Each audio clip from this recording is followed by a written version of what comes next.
نحمده ونصلي على رسوله الكريم أما بعد بسم الله الرحمن الرحيم اللهم طهر قلبي من النفاق وعملي من الرياء ولساني من الكذب وعيني من الخيانة فإنك تعلم خائنة الأعين وما تخفي الصدور.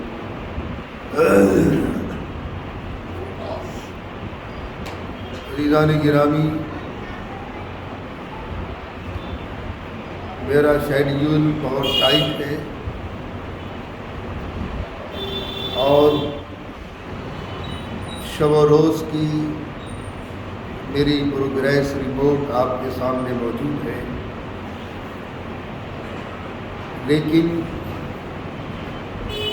جمعے کا خطاب اور یہ درس جمعہ رمضان شریف میں بند کر دیتا ہوں، لیکن بہرحال کچھ احباب کا حکم ہے کہ چاہے 5 منٹ بولے لیکن بولے، اور حقیقت یہ پتہ نہیں اللہ میاں کون سی بات کس کے دل میں کب اتار دے اور وہ ہم سب کے لیے نجات کا ذریعہ بن جائے۔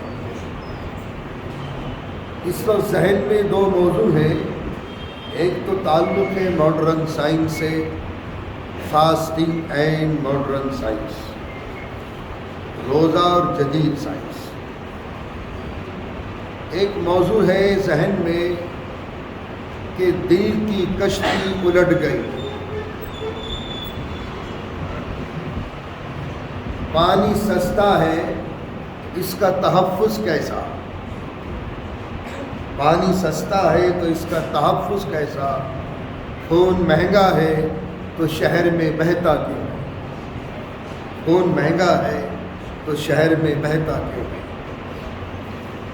بہرحال تب یہ چاہ رہی تھی کہ پروفیسر مورے بارڈ آکسفورڈ یونیورسٹی کے بہت بڑے ڈین ہیں اور ان کی اسلامیات پر بہت گہری نظر ہے، بہت گہری نظر۔ انہوں نے روزے کے تعلق سے ایک جگہ جو پیراگراف کہا ہے کہ اسلام میں اگر روزے کے علاوہ کوئی اور عبادت نہ ہوتی تو اس امت کی نجات کے لیے روزہ ہی کافی تھا۔ پروفیسر مورے بارڈ کا ایک نظریہ ہے، اس کے تاثرات ہیں، بہت بڑی بات کہہ دی اس نے۔ بہرحال کیونکہ اصل میں ایک ہے نقل، ایک ہے عقل۔ ہماری نقلیں قرآن و حدیث ہیں اور قرآن و حدیث ہمیشہ عقل پر غالب ہے، عقل قرآن و حدیث پر غالب نہیں ہے۔ تو ہمیں تو اس بات پر یقین کرنا ہے جو آج سے 1400 سال پہلے ہمارے آقا نے فرما دیا تھا، روزہ رکھو تندرست رہو گے، صوموا اتصلوا۔ اسی پر ہمارا ایمان اور یقین ہے۔ لیکن ماڈرن سائنس سے جو انکشافات ہوئے ہیں وہاں بھی ہمیں اس کو تسلیم کرنا پڑے گا، کیونکہ وہ بھی ایک علم ہے۔ لیکن سائنٹسٹ کی تمام باتوں پر یقین کرنا قرآن و حدیث کے زاویے میں ناممکن۔ ابھی انہوں نے ریسرچ کی، کسی بات پر ریسرچ کی اور اگلے آنے والے وقت میں اس کو کینڈم کر دیا۔ ان کی باتوں کا کوئی بھروسہ نہیں، بھروسہ ہمیں قرآن و حدیث کی بات پر ہے اور انشاءاللہ مرتے دم تک رہے گا۔ تو یہی جملہ کافی تھا کہ روزہ رکھو تندرست رہو گے، ہمارے آقا۔ لیکن اس پروفیسر مورے بارڈ نے اپنا تجزیہ، اپنا تجربہ پیش کیا ہے۔ یہ پیٹ کا بیمار تھا، I have stomach inflammation، میں پیٹ کی بیماریوں کا مربع تھا. اچھا یہ معدہ جو ہے، معدہ اسٹمک، اگر یہ صحیح ہے بطور اطباء کی، یہ بیٹھی حکما کے خاندان میں سے، اگر یہ اسٹمک معدہ صحیح ہے تو تندرست ہے آپ. اور حکما کے بقول، اطباء کے بقول، اس معدے سے 70 بیماریوں کا ایجاد ہوتا ہے. 70 بیماریاں نکلتی ہیں معدے سے. یہ صحیح تو تندرست ہے. تو یہ پیٹ کا بیمار تھا پروفیسر موری پارٹ. اس نے بڑے بڑے معالجے، بڑے بڑے حکما اور ویدوں کو، اور جتنی پیتھی تھی اس دنیا میں اس زمانے میں، سب لا علاج. اس نے روزے کو پڑھا، اس نے اسٹڈی کی باقاعدہ اس روزے کی کہ روزہ ہے کیا چیز. پڑھا، پڑھنے کے بعد پھر اس نے حضور کا یہ قول اس کی نگاہوں سے گزر گیا کہ آقا نے 1400 سال پہلے فرما دیا تھا روزہ رکھو تندرست رہو گے. پھر اس کو اور اس میں انٹرسٹڈ ہوا، اور اس نے اور گہرائی سے روزے کی گہرائی تک پہنچا کہ روزہ کس طریقے سے رکھا جاتا ہے، اس کو اصول اور ضابطے کیا ہیں. انہی ضابطوں کے ماتحت اس نے روزہ رکھا. پہلے 10 دن کے روزے رکھے تو افاقہ ہوا، پھر 10 دن کے روزے رکھے پھر افاقہ ہوا، پھر 10 دن کے روزے رکھے پھر افاقہ ہوا. یہ لکھتا ہے کہ میری پیٹ کی تمام بیماریاں ختم، اور اللہ نے مجھے صحت اور تندرستی دے دی. حالانکہ مذہباً عیسائی ہے. بہرحال اب اس کا جو اگلا جو تجزیہ ہے، اس کا اگلا جو پیراگراف ہے، اس میں وہ لکھتا ہے کہ میں نے یہ تجربہ کر لیا کہ روزے کی حالت میں کون کون سی بیماریوں کا علاج ہے. Stomach diseases, lungs diseases, liver diseases, اور heart diseases, brain diseases, kidneys diseases, diabetes diseases. یہ جتنی بیماریاں ہیں، شوگر کی بیماری، اس کا علاج روزے میں ہے.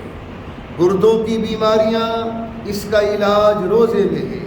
پھیپھڑوں کی بیماریاں، اس کا علاج روزے میں ہے. اور جگر کی بیماریاں، اس کا علاج روزے میں ہے.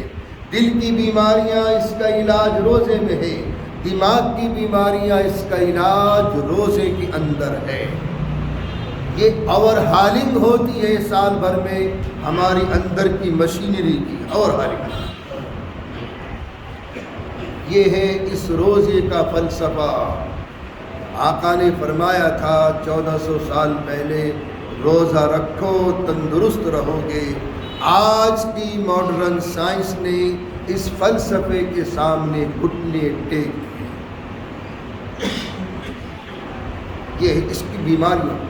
بہرحال اور آگے وہ لکھتا ہے کہ جب پیٹ آخر میں خالی ہو جاتا ہے شام کے وقت میں، تو کچھ بیکٹیریاز اللہ ایسے پیدا کرتا ہے جو بڑے بڑے مہلک جراثیم جو بیماریاں پھیلانے والے ہیں، وہ ان کے اندر اتنا ڈیفینس پاور آ جاتی ہے کہ وہ سارے بیکٹیریاز جو ہیں ان بیماریوں کے جراثیم کو ختم کر دیتے ہیں. اللہ اکبر کبیرہ. یہ ہے روزے کا فلسفہ آج کی ماڈرن سائنس کی نظر میں. دلوں کی کشتی الٹ گئی. ایک واقعہ سن لیجیے. کچھ اوباش لڑکے، لونڈے لفاڑے، یہ میاں پکنک اسپاٹ پہ جا رہے تھے. ایک بزرگ وہاں بیٹھے ہوئے تھے. ان بڑے میاں کو اٹھا لیا، چلو میاں ان کو بھی رکھو کشتی میں. دل لگی کرنا، مذاق کرنا، بڑوں کی بے ادبی کرنا، یہ تو شیوا ہے. ہر دور میں یووا طبقے کا شیوا رہا ہے. لیکن ایک بات یاد رکھیں، ہمارے آقا نے جن کے ہم امتی ہیں کبھی چھوٹوں کے ساتھ بھی بے ادبی سے نہیں بولے. ہمیشہ ادب کو ملحوظ رکھا. اور ادب اسلام کی تعلیمات میں سے ایک اہم ستون ہے ادب۔ ابو جہل کتنا بڑا دشمن تھا حضور کا، سگا چچا کتنا بڑا دشمن تھا، لیکن کبھی آقا نے بے ادبی سے ان سے گفتگو نہیں فرمائی۔ اس لیے میرے بچوں ہمیشہ ادب کا خیال رکھو، ادب کرو گے تو تمہارا ادب ہوگا، ادب کرو گے تمہارا ادب ہوگا، بے ادبی کرو گے تو تمہاری بھی بے ادبی ہوگی۔ اللہ ہم سب کی حفاظت فرمائے۔ خیر یہ چند لونڈے لفاڑے لے کر بڑے میاں کو چلے اور کشتی میں بٹھا لیا، اب کوئی ٹکی ماریا ان کی، کوئی تھپڑ ماریا اور ہنسی اور مذاق اور دل لگی۔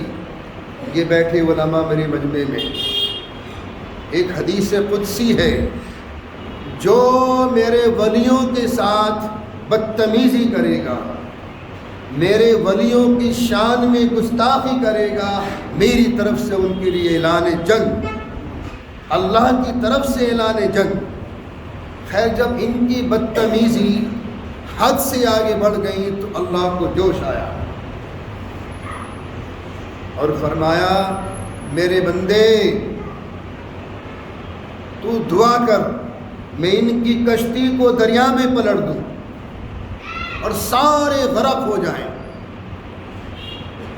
وہ اللہ کا ولی، اللہ کا نیک بندہ جب الہام ہوا تو دعا مانگی، بار الہ بے شک تو اس کشتی کے الٹنے پر قادر ہے، میرا ایمان اور یقین ہے، لیکن جہاں تو ان کی جانی کشتیوں کو الٹ سکتا ہے، اے اللہ ان کی دلوں کی کشتی کو پلٹ دے، ان کو ہدایت دے دے، ان کو ہدایت دے دے، ان کے دلوں کی کشتی کو پلٹ دے، ان کو ہدایت دے دے۔ روایات ملتی ہیں کہ سارے نوجوان اپنے اپنے وقت کے ولی بن کر گزرے۔ یہ کون تھے بزرگ؟ جس نے اپنی بادشاہت میں لات مار کر فقیری اختیار کر لی تھی، حضرت سیدنا ابراہیم ابن ادہم رحمۃ اللہ علیہ۔ اللہ ہم سب کو باادب بنا دے اور بڑوں کا ادب کرنے والا بنا دے، اور اس ماہ مبارک کی شائن شان احترام کرنے کی بھی توفیق عطا فرما دے۔ انشاءاللہ باقی تفصیل آئندہ جمعے